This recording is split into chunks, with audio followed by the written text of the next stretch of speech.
Hello दोस्तों, याराना YouTube में आप सभी का एक बार फिर स्वागत है। दोस्तों आज की इस वीडियो में हम लोग एक स्मार्ट अटेंडेंस सिस्टम बनाएंगे। स्मार्ट अटेंडेंस सिस्टम का मतलब कि ये सारे एम्प्लॉयज़ उसमें दिखेंगे और भी सारी चीज़ें उसमें कंप्लीट डैशबोर्ड में दिखेगा। लेकिन यहाँ पे हम लोग पहले क्या था कि हम वाईफाई का यूज़ करते थे और भी मतलब इंटरनेट के लिए हमको वाईफाई का यूज़ करना पड़ता था। लेकिन यहाँ पर हमने क्या किया है कि अपने 4G LTE मॉड्यूल का यूज़ करके अपने स्मार्ट अटेंडेंस सिस्टम को बनाया है। जो हमारा 4G LTE मॉड्यूल है उसको ले जाकर एज अ डिवाइस कहीं पे भी रख देना है और उसमें हमने एक सिम इंसर्ट करना है।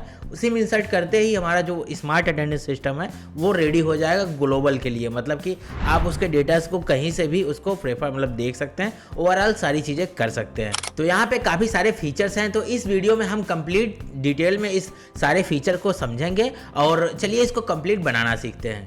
लेकिन दोस्तों उससे पहले आप लोगों से एक रिक्वेस्ट है, अगर आप लोगों ने अभी तक याराना यूट्यूब को सब्सक्राइब नहीं किया तो सब्सक्राइब करके बेल आइकन को प्रेस कर लीजिए। तो चलिए सबसे पहले अपने प्रोजेक्ट का डेमो देख लेते हैं, उसके बाद हम कोडिंग की तरफ चलते हैं।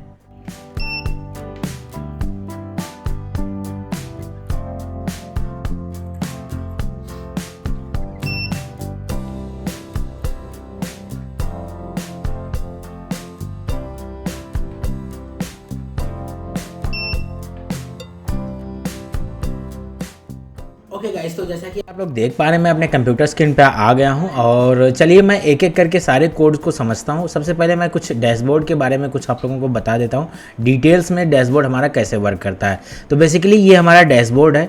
इस डैशबोर्ड के कोड को भी मैं आप लोगों को प्रोवाइड करने वाला हूँ, जो कि 2000 लाइन के आसपास ये कोड है, मतलब 2000 लाइन के आसपास ये कोड है। ये कंप्लीट कोड फीचर्स हमने इसमें ऐड किए हैं। तो चलिए इस डैशबोर्ड को समझते हैं और कंप्लीट चीज़ें बताते हैं आप लोगों को। तो बेसिकली ये डैशबोर्ड हमारा एक कंप्लीट एम्प्लॉय सिस्टम है, मतलब कि एम्प्लॉय का अटेंडेंस सिस्टम है। तो आप डेली चेकआउट कर सकते हैं। डेली का जो हमारा फॉर एग्जांपल मैं 25 तारीख का डेटा देखना चाहता हूँ, तो यहाँ पे हमने सेलेक्ट किया मतलब 25 डेट, एंड उसके बाद यहाँ पे देख सकते हैं कितने चेकआउट्स हुए हैं, कितने चेक इन्स हुए हैं, ओवरऑल सारी चीज़ें यहाँ पे चेकआउट कर सकते हैं। एंड रजिस्टर्ड एम्प्लॉयज़, यहाँ पे एम्प्लॉयज़ को रजिस्टर्ड कर सकते हैं अपने। जो भी एम्प्लॉयज़ अनरजिस्टर्ड है मतलब उसके टैग को यहाँ पे डालना होगा, उसका नाम, employ ID and department and designation, मतलब कि वो सॉफ्टवेयर डेवलपर है या फिर क्या है, जो भी आप डालना चाहते हैं वो डाल सकते हैं। And phone number and email ID, मतलब ओवरऑल सारी चीज़ें डाल के आप लोग जैसे ही सबमिट करेंगे तो वो यूज़र रजिस्टर्ड हो जाएगा। एंड यूज़र रजिस्टर्ड होने के बाद कुछ इस टाइप से अगर वो टैग को स्कैन करता है तो कुछ इस टाइप से वो एम्प्लॉयज़ आएगा, उसका वो डिपार्टमेंट क्या है और वो उसने चेक इन कितना टाइम किया और चेकआउट कितना टाइम किया।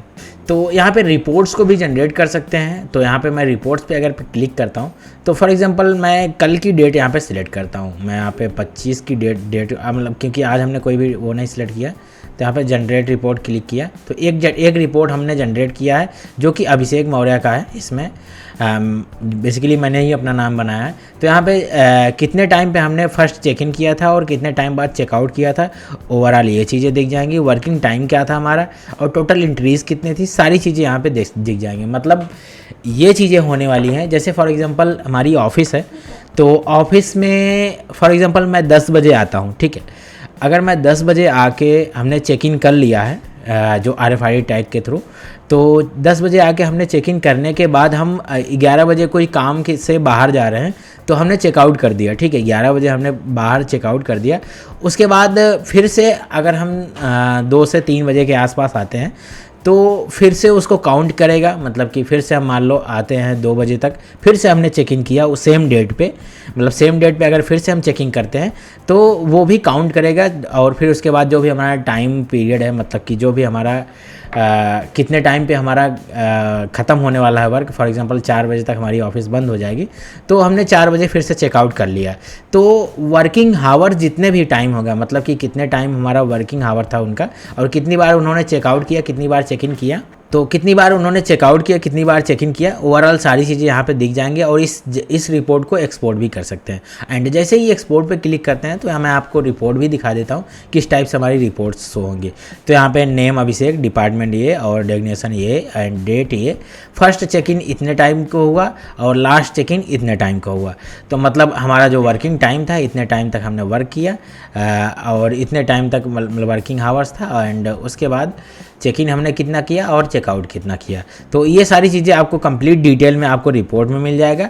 एंड उसके बाद यहाँ पे एंट्रीज कितने एम्प्लॉयज़ हैं, कितने क्या है, मतलब टुडे रिकॉर्ड्स कितने हैं, एंड अटेंडेंस कितना है, 100% है या नहीं है, ये भी सारी चीज़ें फिल्ट्रेशन करके मैं आप लोगों को दिखा रहा हूँ इस डैशबोर्ड में। एंड रजिस्टर्ड एम्प्लॉयज़ कितने हैं, एंड टोटल चेक इन कितने हुए और टोटल चेकआउट्स कितने हुए, ओवरऑल सारी चीज़ें यहाँ पे आप लोगों को डैशबोर्ड में शो हो जाएगी। ये हमारा कंप्लीट डायनेमिक डैशबोर्ड है, तो यहाँ पे सारी चीज़ें मिल जाएंगी आप लोगों को। तो ये कंप्लीट कोड भी आप लोगों को मैं प्रोवाइड करता हूँ, और अगर आप लोगों को इस टाइप से कोई सिस्टम बनवाना चाहते हैं तो आप लोग मेरे नंबर पर कॉन्टैक्ट करके आप लोग ये चीज़ें बनवा सकते हैं। तो अभी हम चलते हैं कंप्लीट कोड के ऊपर। तो बेसिकली यहाँ पे जो हमारा ESP32 का कंप्लीट कोड है, मतलब कि बेसिकली इसमें हम यूज़ करने वाले 4G LTE मॉड्यूल और अपना ESP32 और EM18 और बज़र।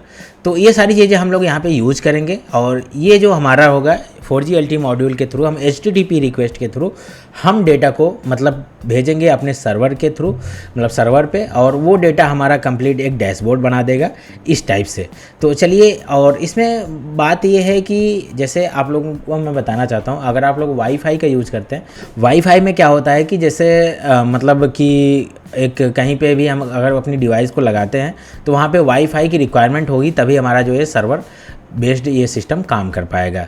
लेकिन यहाँ पे कोई भी वाईफाई की रिक्वायरमेंट नहीं होगी, आपको सिंपली सिम को इंसर्ट करना है अपने 4G LTE मॉड्यूल में, और कनेक्ट इंसर्ट करने के बाद ये चीज़ें हमारा फीचर्स काम करने लगेगा। तो अभी हम चलते हैं जो हमारा कोड है, यहाँ पे हम हार्डवेयर लाइब्रेरी का यूज़ कर रहे हैं, एंड हार्डवेयर सीरियल मतलब GSM और RFID के यूज़ कर रहे हैं। उसके बाद यहाँ पे डिफाइन किए हैं हम कौन कौन सी पिन्स का यूज़ कर रहे हैं, मतलब कि जो GSM मॉड्यूल में RX TX हमारा 26 और 27 है, एंड RFID में जो हमारा EM18 का पिन है RX वाला वो 16 है, एंड 17। ये आप लोग अगर इस पिन को हटाना चाहते हैं तो हटा भी सकते हैं, क्योंकि इस पिन का हमने कहीं पे भी यूज़ नहीं किया है, तो बेसिकली इसका कोई यूज़ नहीं है। तो ये TX के लिए है, एंड बज़र पिन हमने 14 में यूज़ किया है। उसके बाद यहाँ पे APN को हमने सिलेक्ट कर दिया, APN हमारा एज अ वेरी स्ट्रिंग में हम इसको स्टोर कर रहे हैं। उसके बाद जो हमारा API URL है, API URL को मैं एक बार रन करके दिखा दे रहा हूँ आप लोगों को। ये हमारा API URL है, तो यहाँ पे मैं रन करता हूँ तो यहाँ पे हमको रिस्पांस मिल जाएगा कितने कंप्लीट डेटा के साथ। तो ये हमने गेट मेथड में हम कंप्लीट डेटा को शो करा रहे हैं, एंड पोस्ट मेथड में हम डेटा को यहाँ पे स्टोर करवा रहे हैं। तो बेसिकली यहाँ पे string last time and last tag, and उसके बाद यहाँ पे प्रोटोटाइप्स क्या है हमारा, और उसके बाद यहाँ पे सेंड कमांड, मतलब कि हम यहाँ पे एज अ फंक्शन, मतलब कि एज अ फंक्शन इसको डिफाइन कर रहे हैं। एंड उसके बाद यहाँ पे स्ट्रिंग में हमने सेंड कमांड को, स्ट्रिंग में हम यहाँ पे डेटा को भेज रहे हैं, वेट मतलब इतने टाइम के लिए हम इसको वेट कर रहे हैं। एंड डू HTTP रिक्वेस्ट, हम यहाँ पे डू HTTP रिक्वेस्ट यहाँ पे एक इस फंक्शन को बनाया है, और init GPRS हमने 2 फंक्शन को बनाया है। तो हम चलिए एक एक फंक्शन को समझ लेते हैं। तो सबसे पहले हम डू HTTP रिक्वेस्ट पे जाते हैं। तो ये जो हमारा फंक्शन है, इस फंक्शन में हम API URL को और डेटा को भेज रहे हैं, मतलब कि API URL और डेटा हमारा जो है EM18 का जो टैग रहेगा उसको हम यहाँ पे भेज रहे हैं। तो जैसे ही हम भेजते हैं तो यहाँ पे हमारा string as a URL fetch होगा। उसके बाद यहाँ पे हम पोस्ट रिक्वेस्ट में हम इसको एज यूज़ कर रहे हैं। तो ये डेटा हमारा URL, उसके बाद डेटा हमारा इज इक्वल टू डेटा, हमारा जो EM18 का टैग आएगा। उसके बाद यहाँ पे कमांड को हम रन कर रहे हैं, ये हमारा AT कमांड रन होगा। सारी चीज़ें AT कमांड के थ्रू हमारा HTTP रिक्वेस्ट लगेगी। उसके बाद यहाँ पे हम जैसे ही भेजते हैं सेंड कमांड के थ्रू कंटेंट वगैरह सारी चीज़ें यहाँ पे पोस्ट कर रहे हैं। एंड जैसे ही पोस्ट करते हैं, पोस्ट करने के बाद क्या होगा, इतने टाइम का हम वेट कर रहे हैं, ठीक है। यहाँ पे इतने टाइम का वेट करेंगे, उसके बाद यहाँ पे प्रिंट कराएंगे कि हमारा मतलब कि पेलोड क्या है और HTTP रिक्वेस्ट क्या आया है। एंड उसके बाद यहाँ पे जो हमारा एक्शन रेपो है, एंड जो हमारा डेटा स्टेटस कोड है, स्टेटस कोड अगर हमारा 0 आता है तब भी हमारा एरर शो करा देंगे। एंड अगर हमारा एरर स्टेटस कोड 200 आता है तो समझ लीजिए हमारा URL वर्किंग है और API भी वर्किंग है। एंड उसके बाद यहाँ पे हम HTTP स्टेटस को ये हमारे यहाँ पे देख सकते हैं शो करवा रहे हैं, मतलब सीरियल मॉनिटर में। और अगर कोई एरर आता है तो यहाँ पे एरर को भी हम यहाँ पे शो करवा दे रहे हैं कि हाँ ये एरर है। तो ऑलराइट गाइज, तो यहाँ पे जैसे ही हम यहाँ पे HTTP रिक्वेस्ट लगा रहे हैं, तो HTTP रिक्वेस्ट के थ्रू जो हमको रिस्पांस मिलेगा, मतलब रिस्पांस लेने की कोई ज़रूरत नहीं, क्योंकि रिस्पांस से हमको केवल यही चेक करना है कि हमारा जो डेटा है वो सक्सेसफुली इंसर्ट हो चुका है या फिर नहीं। एंड डेटा जैसे ही हम यहाँ पे HTTP रिक्वेस्ट के थ्रू भेजेंगे, वो सारा डेटा हमारा इस डैशबोर्ड में आ जाएगा।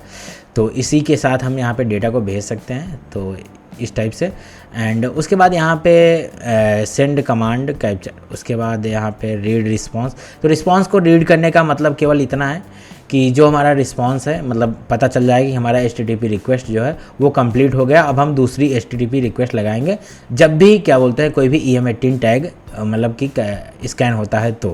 तो ये सारी चीज़ें हैं। एंड अभी चलते हैं हम अपने जो हमारा API बना है, API को भी समझ लेते हैं। API बेसिकली हमने क्या किया है, यहाँ पे ये हमने डेटाबेस यूज़ किया है, तो इसको भी मैं आप लोगों को दिखा देता हूँ। डेटाबेस नेम, डेटाबेस को हम सर्च करते हैं इंटर PHP माई एडमिन।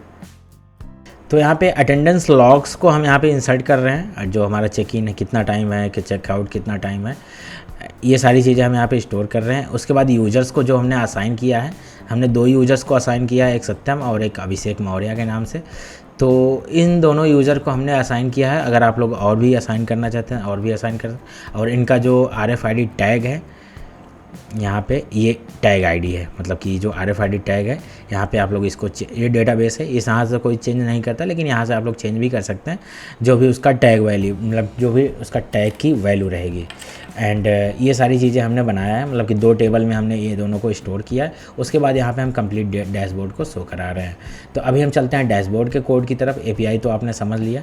यहाँ पे सिंपली हमने केवल सेलेक्ट का मतलब ये है कि यहाँ पे सेलेक्ट और इंसर्ट का यूज़ किया हमने। तो सेलेक्ट का मतलब ये होता है कि जैसे हम कोई भी डेटा को सेलेक्ट कर रहे हैं इस टेबल के थ्रू, एंड अगर कोई भी डेटा अगर इंसर्ट करना है तो यहाँ पे हम एज अ इंसर्ट कर लें, insert into attendance logs.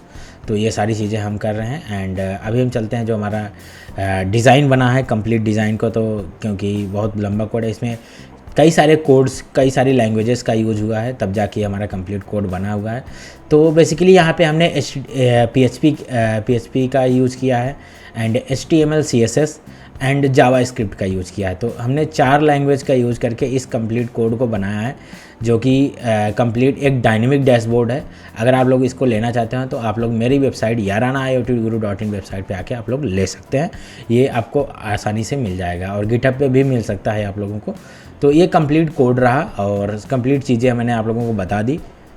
Okay guys, तो यहाँ पे जैसे ही कोड को अपलोड करेंगे तो यहाँ पे हमारा स्टार्टिंग दिख जाएगा कि हमारा कोड रन हो रहा है, और जो भी आप हमने कनेक्शन बताया है, मतलब कि कनेक्शन का मतलब ये है कि आप, तो यहाँ पे आप लोग pin number 26 and pin number 27 में आप लोग यूज़ कर सकते हैं। और यहाँ पे हमारे जो लॉग्स जनरेट हो रहे हैं वो मैं दिखा देता हूँ थोड़ा सा। तो यहाँ पे सारी चीज़ें हो गई हैं, एंड अभी मैं चलिए इसको स्कैन करके देखता हूँ, मतलब कि स्कैन करके टेस्ट करके देखता हूँ कि हमारी चीज़ें वर्क कर रही हैं कि नहीं।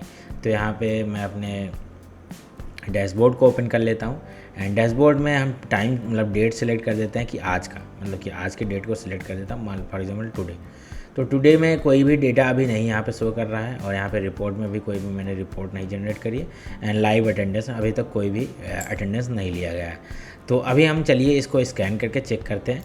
तो ये मेरे पास टैग है, ये मेरे पास टैग है, इस टैग को हम EM18 के साथ स्कैन करते हैं। तो जैसे ही यहाँ पे स्कैन करते हैं तो हमारा जो RFID टैग है, ये हमारा टैग की वैल्यू है। और यहाँ पे जैसे ही टैग स्कैन हुआ, मतलब कि स्कैन होने के बाद डेटा को हम यहाँ पे सेंड करिए, एंड डेटा को सेंड करने के बाद यहाँ पे जो हमारा डेटा यहाँ पे सेंड हो गया, एंड जो हमारी URL है, URL के थ्रू सारी चीज़ें यहाँ पे दिख गई। और हमारा जो स्टेटस कोड है यहाँ पे 200, मतलब कि अगर हमारा स्टेटस कोड 200 आ रहा है तो हमारा जो API है वो वर्किंग है।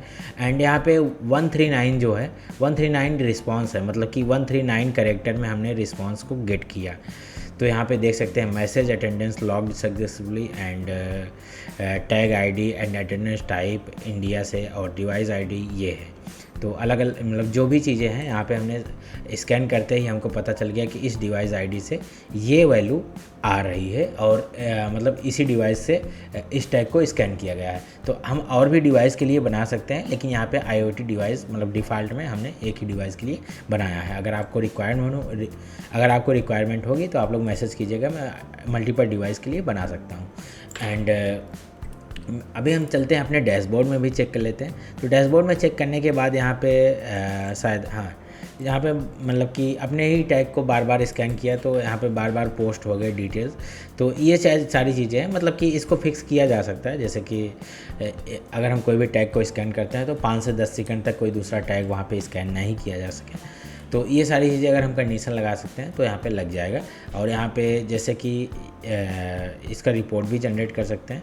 यहाँ पे देख सकते हैं टोटल एक एंट्री हुई है, एम्प्लॉयज़ 1 है एंड टुडे रिकॉर्ड 1 है। इसका जो अटेंडेंस रेट है इनका ये मतलब 50% है। और अगर मैं फिर से इनका स्कैन करता हूँ, इन्हीं का फिर से स्कैन करता हूँ, ठीक है, मैंने स्कैन किया और स्कैन करते ही यहाँ पे डेटा सेंड हुआ, पेलोड बना और सारी चीज़ें हो गई। तो यहाँ पे जैसे ही हमने स्कैन किया यहाँ पे चेकआउट भी हो गया। हमने एक ही बार यहाँ पे इस बार दिखा और मतलब कि हमारा जो इनका जो परसेंटेज है वो 50% है। और 2 ही एम्प्लॉयज़ रजिस्टर्ड हैं, मेरे पास 2 ही टैग है तो मैंने दोनों एम्प्लॉयज़ को रजिस्टर्ड करके रखा है। अगर मैं कहूँ तो डिलीट करके देख सकता हूँ। तो यहाँ पे बेसिकली अगर मैं यूज़र्स में आके किसी एक यूज़र का डिलीट करता हूँ, ठीक है, तो यहाँ पे सत्यम डेवलपर के नाम से 2 आईडी है तो मैं एक को यहाँ पे डिलीट कर देता हूँ, ठीक है, एक को डिलीट कर दिया हमने। और अभी यहाँ पे हमको एक ही एम्प्लॉय शो होंगे। मैं रिफ्रेश करता हूँ, यहाँ पे अभी देख सकते हैं रजिस्टर्ड एम्प्लॉयज़ हमको एक ही शो हो रहे हैं। और अटेंडेंस मतलब एक एम्प्लॉयज़ है तो एक एम्प्लॉयज़ की अटेंडेंस 100% है। तो अभी मैं फिर से इसको स्कैन करते हैं, यहाँ पे देख सकते हैं अनरजिस्टर्ड हो गया, मतलब कि जो मैंने जिसको रजिस्टर्ड किया था वो अनरजिस्टर्ड हो गया। और अभी हमको रजिस्टर्ड करने के लिए क्या करना होगा, इनका टैग तो आ गया है, यहाँ पे मैं रजिस्टर्ड पे क्लिक करके ये टैग आईडी डिफ़ॉल्ट में ले लेगा इनका। यहाँ पे नेम मैं डाल देता हूँ, मतलब कि मैं अपना ही नाम डाल देता हूँ, एम्प्लॉय ID 1 एंड डिपार्टमेंट हमारा डेवलपर है एंड इन सॉफ्टवेयर में। उसके बाद यहाँ पे जो हमारा मोबाइल नंबर और ईमेल आईडी जो है यहाँ पे डाल के हम रजिस्टर्ड पे क्लिक करते हैं। जैसे यहाँ पे रजिस्टर्ड पे क्लिक करते हैं तो हमारा नेम आने लगेगा, मतलब कि ये ही एम्प्लॉय है, इन्होंने चेक इन किया इतने बजे और इतने बजे चेकआउट किया है। तो ये सारी चीज़ें हैं। और अभी मैं फिर से स्कैन करके चेकआउट करता हूँ, ठीक है। यहाँ पे जैसे ही हमने स्कैन किया, स्कैन होते ही ये डेटा हमको सेंड करेगा HTTP के थ्रू एंड यहाँ पे न्यू डेटा अटेंडेंस यहाँ पे आ जाएगा। तो यहाँ पे फिर से चेक इन किया हमने और फिर से स्कैन कर लूँगा। तो यहाँ पे जैसे ही फिर से हमने स्कैन किया तो कुछ टाइम बाद मतलब 8 सेकंड के बाद ये डेटा हमको यहाँ पे शो हो जाएगा लाइव डेटा में, यहाँ पे देख सकते हैं। तो यहाँ पे चेकआउट भी हो गया। अभी मैं दूसरे टैग को अपने स्कैन करके देखता हूँ, ठीक है। तो दूसरे टैग का जो हमने स्कैन किया वो सत्यम डेवलपर के नाम से है, ठीक है। तो यहाँ पे देख सकते हैं, सॉरी अभिषेक, शायद मैंने वही वाला टैग स्कैन किया, दूसरा वाला,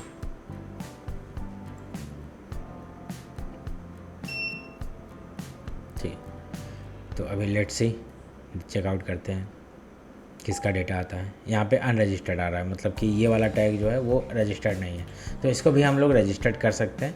तो ये कंप्लीट डैशबोर्ड है हमारा। और अगर रिपोर्ट जनरेट करना है तो यहाँ पे रिपोर्ट पे क्लिक करके यहाँ पे generate CSV and generate report, मान लो जनरेट रिपोर्ट पे हमने क्लिक किया, सो वेट, हमारा रिपोर्ट जनरेट हो रहा है, ठीक है। ये हमारा रिपोर्ट अभी जनरेट हो गया है। अब एक्सपोर्ट में हम इसको कर लेते हैं। एक्सपोर्ट करने के बाद हमको जो डेटा है वो डेटा यहाँ पे दिख जाएगा।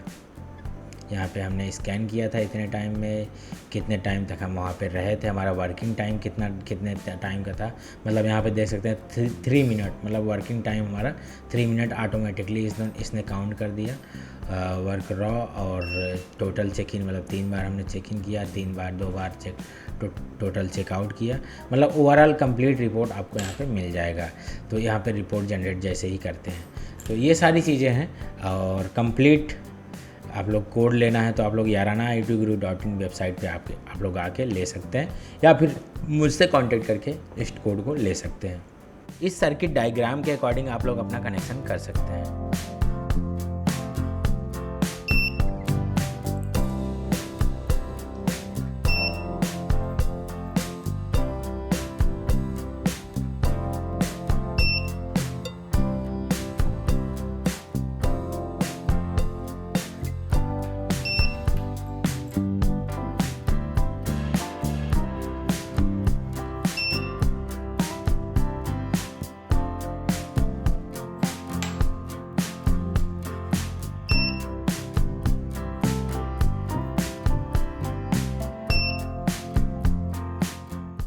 दोस्तों उम्मीद करता हूँ आप लोगों को ये वीडियो बहुत ही अच्छा लगा होगा, और अगर वीडियो अच्छा लगा तो वीडियो को लाइक कर दीजिए, और अभी तक आप लोगों ने याराना यूट्यूब ग्रुप को सब्सक्राइब नहीं किया तो सब्सक्राइब करके बेल आइकन को प्रेस कर लीजिए, ताकि मैं जो भी नई वीडियो डालूं अब तक तुरंत पहुंच जाए। और अगर आप लोगों का इस वीडियो से रिलेटेड कोई भी क्वेश्चन होता है या फिर कोई अदर टॉपिक से रिलेटेड कोई भी वीडियोस आप लोग चाहते हैं तो नीचे कमेंट कीजिएगा, मैं उस पर वीडियोस जरूर बताऊंगा। तो बस फिलहाल वीडियो में इतना ही, मिलते हैं फिर किसी नेक्स्ट वीडियो में, तब तक के लिए bye bye and take care.